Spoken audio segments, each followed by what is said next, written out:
The scalpel's glint caught the fluorescent light of the ore as Alan's hand trembled, slicing not just into the patient's chest but straight through the fragile tissue of our 6-year vow.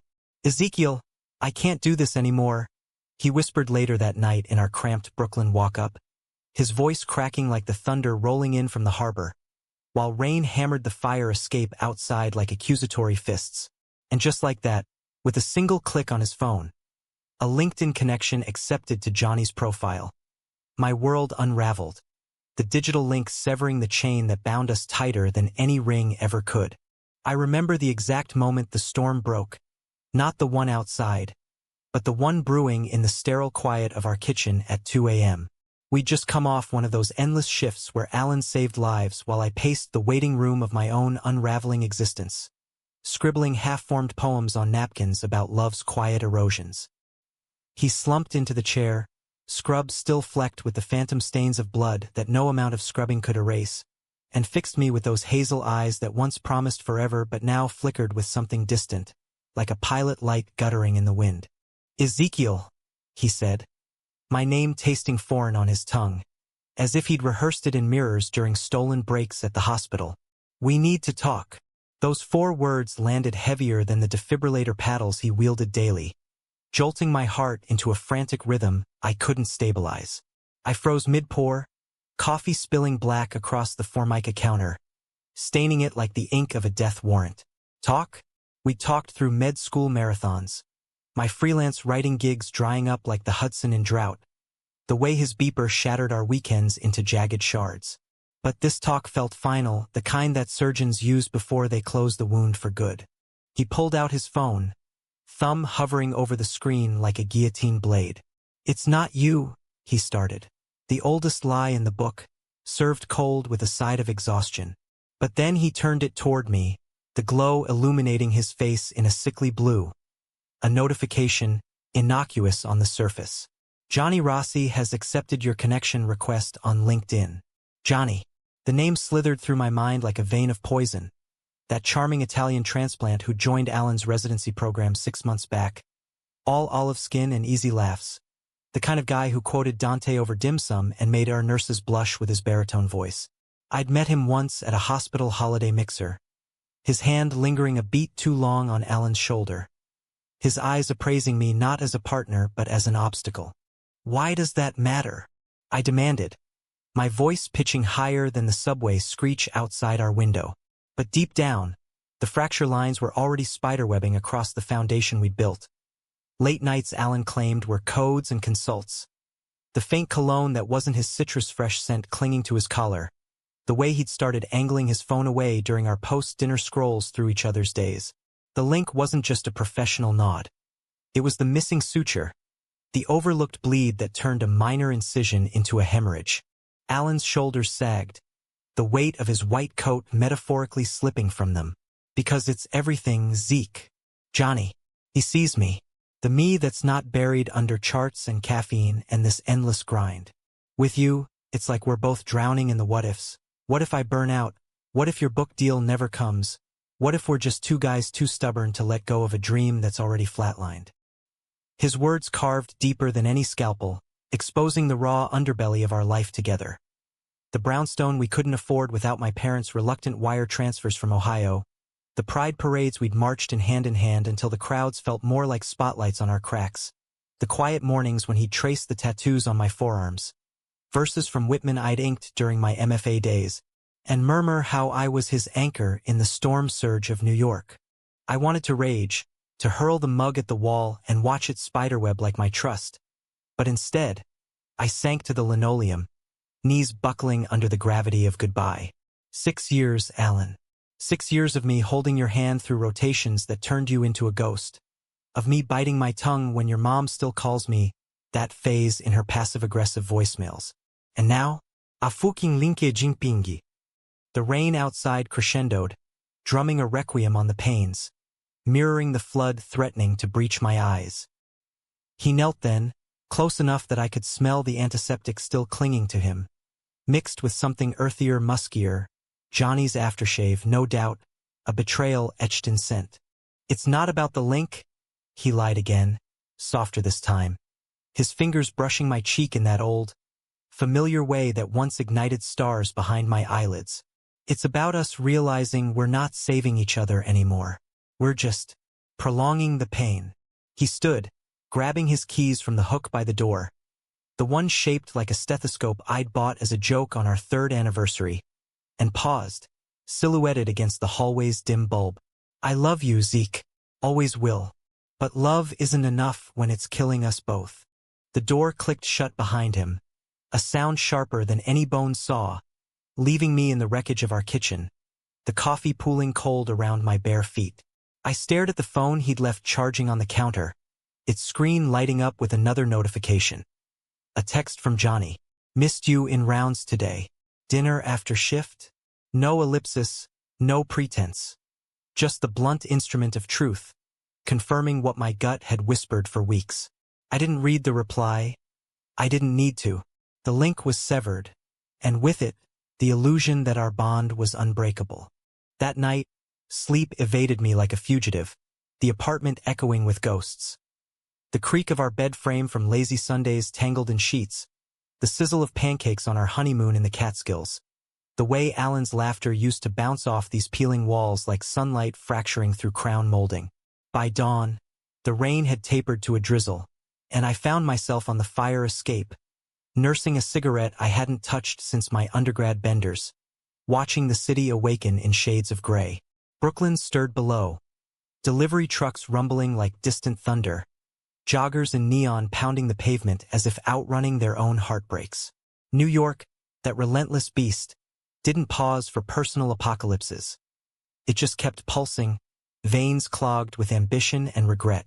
I thought of calling my sister, Lila, back in Cleveland, the one who'd warned me 6 years ago that doctors were emotional black holes, sucking in light and spitting out exhaustion. But pride glued my tongue to the roof of my mouth. Instead, I scrolled through old photos on my phone, masochistically lingering on the one from last Pride. Alan and me atop the Stonewall float, rainbow flags whipping in the wind, his arms slung around my waist like it was welded there.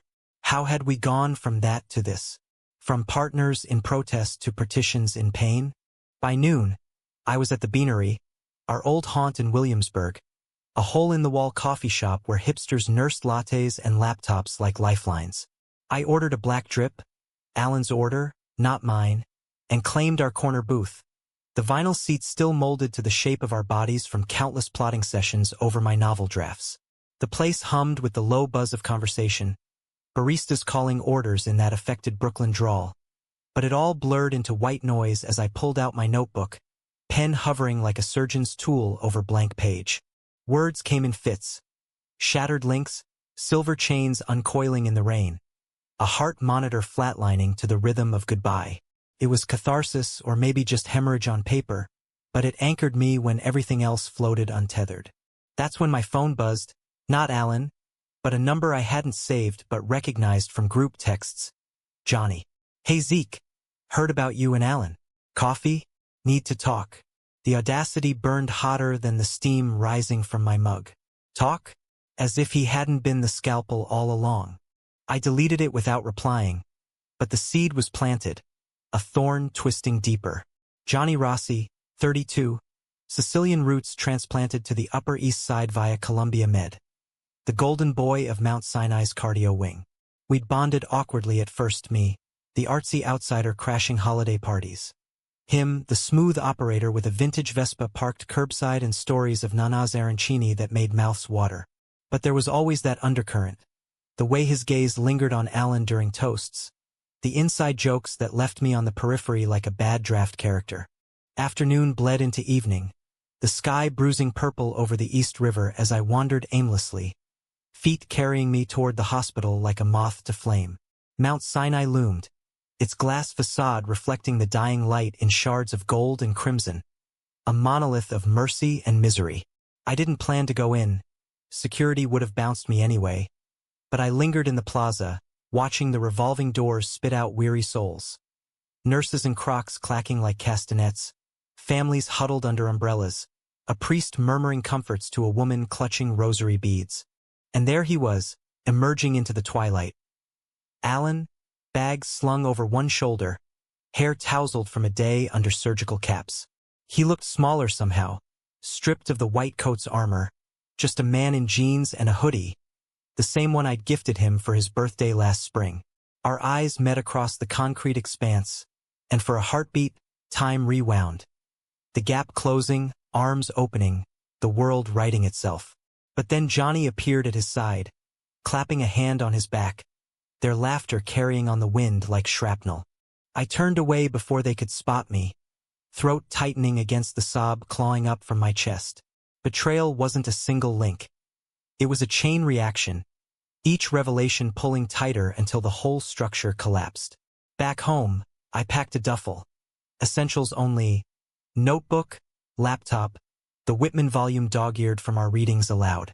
The apartment felt like a crime scene now, every corner cordoned off with memories. The fridge magnet from our Provincetown getaway, the framed ultrasound of a patient's heart Alan had saved on his first solo case. I left the key on the counter, next to his phone charger, a silent severance. Crashing at Lila's sublet in Queens felt like regression. The fold-out couch sagging under my weight like an old-wound reopening. She didn't pry when I showed up at her door, eyes red-rimmed and voice hoarse. Instead, she shoved a beer in my hand and cranked up some indie folk playlist about lost loves and found roads. "Men are like stethoscopes, Zeke," she said, clinking her bottle to mine. "They listen to everyone else's heartbeat but forget their own." We talked until the city lights blurred into stars, or what passed for them under light pollution. And for the first time since the breakup, I laughed, a rusty sound that echoed hollow but promised repair. Days blurred into a haze of job hunts and caffeine-fueled writing binges. My agent, bless her pushy soul, landed me a gig ghostwriting for a health blog. Ironic, penning pieces on emotional resilience in high-stress professions, while my own resilience frayed like cheap suture.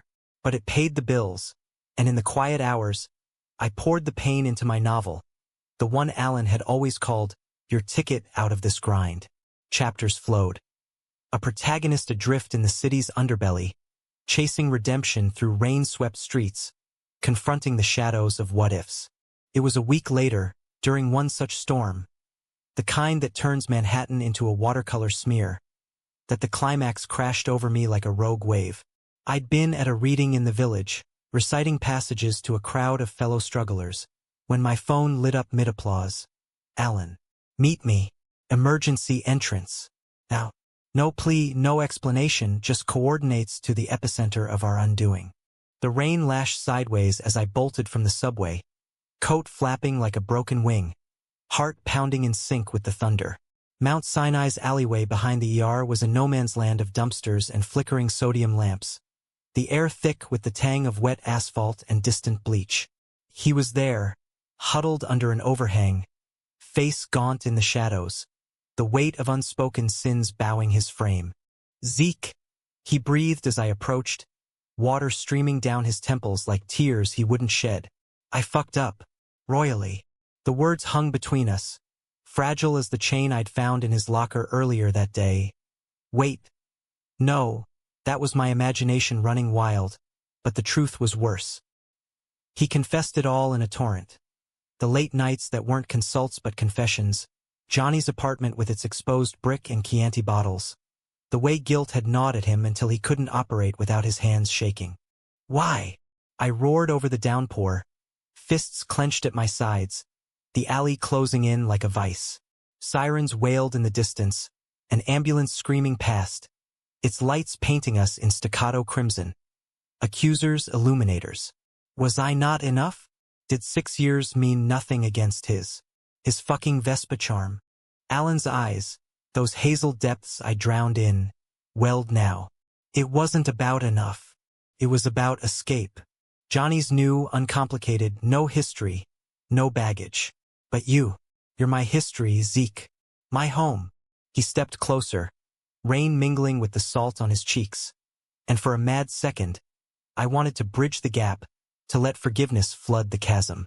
But betrayal's blade twists deep, and mine caught on the raw edge of pride. "You shattered us," I said, voice breaking like the thunder overhead. "One link, Alan. One goddamn connection. And you pulled the pin on the grenade." I thrust my phone at him, the screenshot I'd saved. Their texts, explicit in their tenderness, plans for a weekend in the Hamptons that was supposed to be ours. His face crumpled, the resident doctor facade cracking to reveal the boy I'd met at that dive bar in Hell's Kitchen, nursing a whiskey after a bad breakup of his own. We stood there, drenched and defeated, as lightning forked the sky, illuminating the alley in electric white. Words failed then, replaced by the language of touch. His hand on my arm, tentative, then firm. Mine rising to his chest, feeling the erratic thump beneath. Not reconciliation, not yet, just acknowledgement, the humanistic pulse that even in ruin, we're all just flawed vessels navigating the storm. In the end, we didn't kiss under that rain. We parted with a nod, the kind soldiers exchange after battle, respect lingering amid the rubble.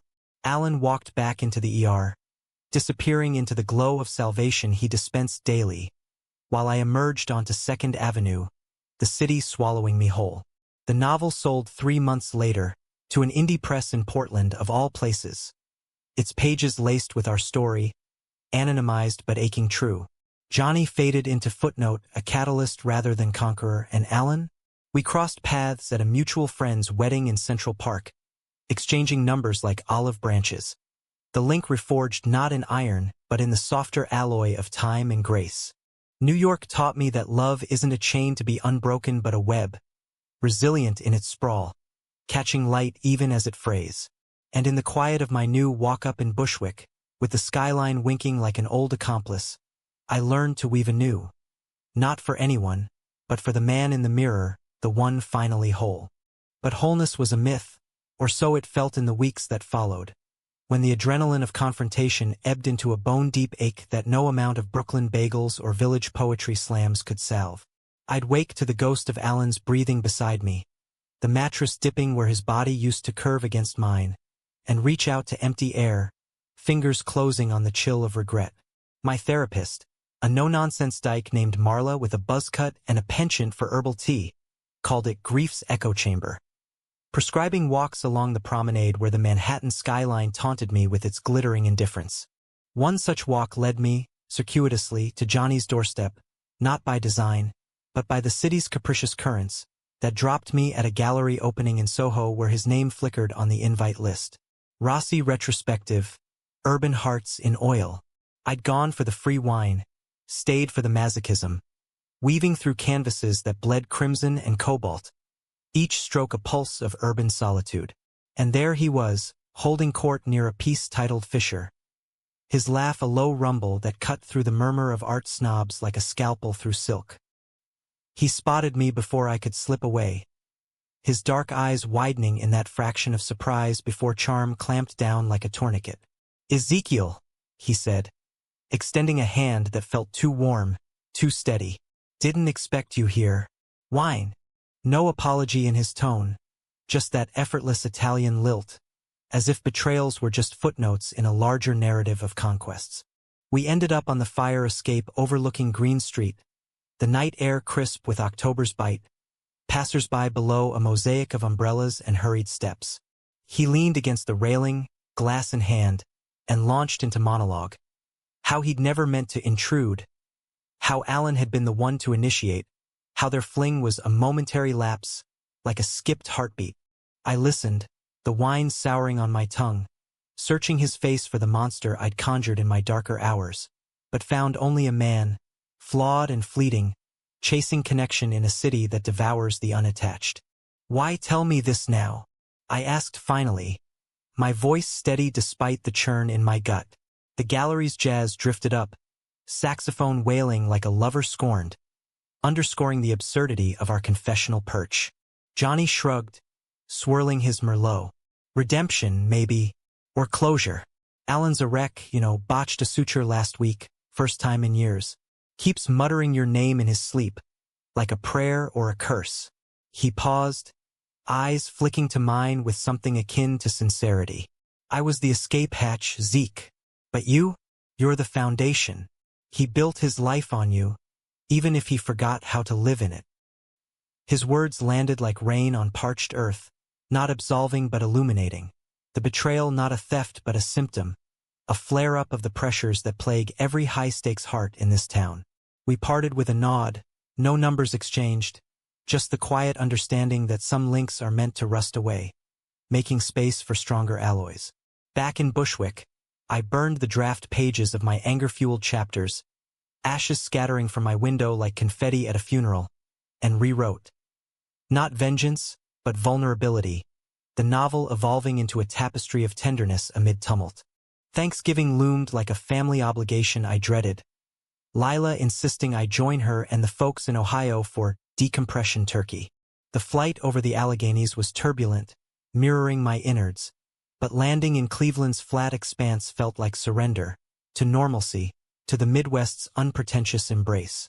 Mom fussed over my city pallor, Dad clapped my shoulder with that gruff affection masking his worry, and Lila shot me knowing glances over pie, her foot nudging mine under the table in silent solidarity. It was the night before my return, snow dusting the eaves like powdered sugar, that Dad pulled me aside to the garage, his domain of half-finished birdhouses and oil-stained workbenches. "Son," he said, voice gravelly from years at the mill, handing me a beer from the mini-fridge. "Heard about your Dr. Fella from your sister. Rough stuff.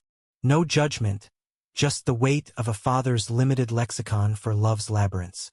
We sat on lawn chairs amid the clutter, steam from our breaths mingling in the cold, and he told me stories I'd never heard. His own youthful crush on a farmhand during Korea, buried under layers of denial and duty. The quiet acceptance he'd clawed toward over decades, cheering at my first pride via grainy Zoom. "You're stronger than you know, Zeke," he said, clinking his bottle to mine. "Love's like this old engine. Sometimes it seizes up, but with a little elbow grease, it hums again. Just don't forget to change the oil now and then." It was the most he'd ever said on the subject, a humanistic hand extended across the generational chasm, reminding me that wounds heal not in isolation but in the shared scars of survival. Back in New York, the city welcomed me with a fresh blanket of snow, transforming brownstones into gingerbread facades and the subway into a subterranean sauna of damp coats. My novel's editor requested revisions, lean into the romance, less on the rupture. And I obliged, infusing the pages with Dad's grit, Johnny's candor, the alleyway's cathartic storm. Submissions trickled in, rejections polite but piercing, until a yes arrived from a small press in Seattle. Publication next fall. Congrats on capturing the queer American pulse. Spring unfurled like a hesitant bud, cherry blossoms rioting along the FDR, and with it came tentative tendrils of reconnection. Alan texted first, a photo of a patient he'd saved, a kid with a congenital defect, caption thinking of our first date, you quoting Whitman on miracles. I replied with a line from Leaves of Grass. I am he that walks with the tender and growing night. No professions of undying, just poetry as bridge, words weaving what actions had torn. We met for coffee at the Beanery, the booth ours by unspoken claim, steam rising between us like a veil. He looked better, less haunted, more healer, the lines around his eyes softened by sleep or absolution. Therapy, he admitted when I asked. And missing you, not the us we forced, but the us we could be, friends, maybe more when the dust settles. Johnny was gone, transferred to a program in Boston. His Vespa shipped cross-country like a relic of folly. I nodded, stirring sugar into my latte, his old habit rubbing off. Dust takes time to settle. But yeah, friends. And who knows? The conversation meandered. Hospital gossip, my books buzz, the way New York felt both smaller and vast in our absence from each other. No grand gestures, just the quiet romance of possibility, the humanistic truth that love, in its myriad forms, endures not despite betrayal but because of it, forged hotter in the crucible. As summer scorched the pavements, my launch party packed a loft in Dumbo, skyline views framing the East River's lazy gleam. Alan came, slipping in late with a wrapped copy of my book, his inscription simple, to the link that never really broke. We danced then, to some indie track about second chances, bodies close but not claiming, the crowd a blur of well-wishers and wine. Johnny sent a postcard from Beantown. Proud of you both. Break a leg, not a heart dot, a footnote closed with grace. In the end, our story wasn't fairy tale or tragedy, but the messy, magnificent in-between, two men navigating the American dream's undercurrents. Ambition's toll, identity's forge, love's relentless reinvention. I stand now on my fire escape, notebook in lap, pen scratching verses to the hum of the city below. The chains we wear are self-forged, links of choice and chance, and in their clink, I hear not shattering, but symphony. The enduring song of hearts that beat on, unbroken. Yet even as the ink dried on those verses, the undercurrent pulled stronger, whispering doubts in the dead of night when the AC rattled like a faulty ventilator. Was friendship enough or just a bandage over the arterial spray? Alan and I fell into a rhythm. Brunch at Sarabeth's on lazy Sundays, his shifts aligning with my deadlines, texts pinging like heartbeats in sync. But intimacy lurked at the edges, a shadow play of what-ifs. His hand brushing mine over shared plates of French toast, the way his laugh still unlocked something primal in my chest. It peaked one humid August evening, the kind where the air clings like regret, during a blackout that plunged Brooklyn into primordial dark. Power flickered out mid-Netflix binge at my place. Some doc on queer icons we'd picked for irony, and we were left with candles guttering on the coffee table, their flames dancing like fireflies in the void. Remember the storm of 19? Alan murmured, sprawled on the rug, wine glass tilting precariously. That was us, newish lovers then, hunkered in his old Astoria sublette, playing cards by flashlight, confessions spilling freer than the rain. Yeah, I replied, throat tight. You proposed we run away to Vermont. Maple syrup and flannel forever. The memory stung sweet, a link intact amid the fractures. He shifted closer, the space between us charged like the ozone before thunder. His fingers tracing idle patterns on my knee, innocent until it wasn't. Zeke, he said, voice low, the candlelight carving hollows in his cheeks. I don't want to lose this. Again. His eyes held mine, raw and resolute, the resident's precision yielding to the man's vulnerability. I could have pulled away, cited the scars still pink and tender, but the heart's logic defies ledgers. Instead, I leaned in, our lips meeting soft as snowfall, a kiss not of conquest but communion. Tentative, then deepening, tongues mapping familiar territories with the caution of cartographers charting reefs. We didn't rush to the bedroom. That would have been too pat, too pornographic for the nuance we'd earned. Instead, we talked through the night, bodies entwined on the couch in platonic tangle, unraveling the threads of betrayal. How Johnny had been a symptom of burnout, not the cause. How my insecurities had armored me against his overtures. How 6 years' foundation demanded not demolition but renovation. Dawn crept in with the power's hum, illuminating us in gray light, disheveled, honest, alive. From there, courtship redux, dates that echoed our beginnings but honored our middles. A picnic in Prospect Park, where he read aloud from my book, voice cracking on the dedication. A midnight screening of Brokeback at an outdoor cinema, hands clasped through the heartbreak, whispering how we'd rewrite that ending. New York conspired with us. Ferry rides at sunset, his stethoscope around my neck like a talisman during a routine checkup that turned flirtatious. We navigated the minefield mindfully. Boundaries drawn in therapy sessions, check-ins over text, green light. The humanistic pact that love thrives on consent, not assumption. But conflict, that old adversary, reared anew in autumn's amber haze. When Alan's fellowship offer arrived, Johns Hopkins, Baltimore. A 2-year stint accelerating his cardio dreams. It's the shot, Zeke, he said over takeout Thai in my kitchen. Chopsticks hovering midair. Prestige research, the works. But it's us or it. The question hung, a scalpel's edge between ambition and anchor. I set down my fork, the pad thai congealing like unresolved tension. Not us or it, us and it. Long distance worked in college. Why not now? But doubt gnawed. My book's tour ramping up, coasts calling. The fragility of links stretched thin across miles. We argued then, voices rising to drown the traffic below.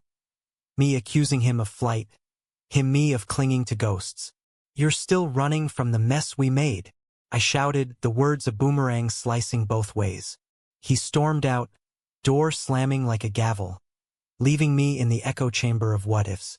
Days of radio silence followed, a cold war of pride and pain, until Lila intervened. Flying in for a weekend, dragging me to a drag brunch in Chelsea where sequins and shades schooled me in resilience. Love's not a zero-sum game, dummy, she said over mimosas, as a queen lip-synced to Gaga. It's poker, know when to fold, when to go all in.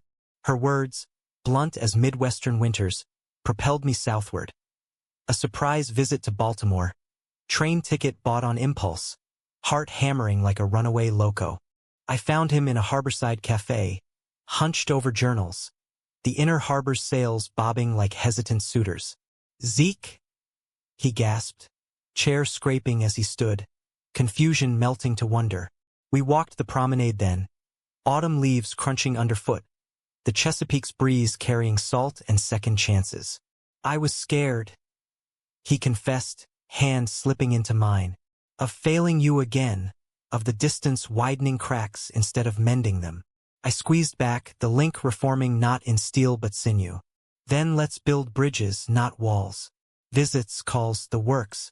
We're New Yorkers, we improvise. He accepted the fellowship, we the compromise. Bi-coastal for 2 years, my tour weaving through his rotations, weekends stolen like contraband. Johnny reappeared peripherally, a wedding invite, his +1 a barista named Marco, proof that lives diverge without destruction. My book hit shelves to modest acclaim, readings from Seattle to Savannah drawing crowds who saw their own shattered links in the prose. Alan Skyped from Johns Hopkins, beaming over breakthroughs, his pride in me a bomb brighter than any bestseller list. Winter solstice brought us full circle. Back in that Brooklyn walk-up, now sublet to a painter friend, snow blanketing the fire escape like forgiveness. We cooked, burnt risotto and all, then retreated to the roof under a quilt, city lights winking approval. To links unbroken, he toasted with hot toddy, lips brushing mine in promise. I clinked glasses, heart full. To the chains we choose. In the weave of it all, betrayals mended, ambitions aligned, affections rekindled. Lay the romance's core. Not perfection, but persistence.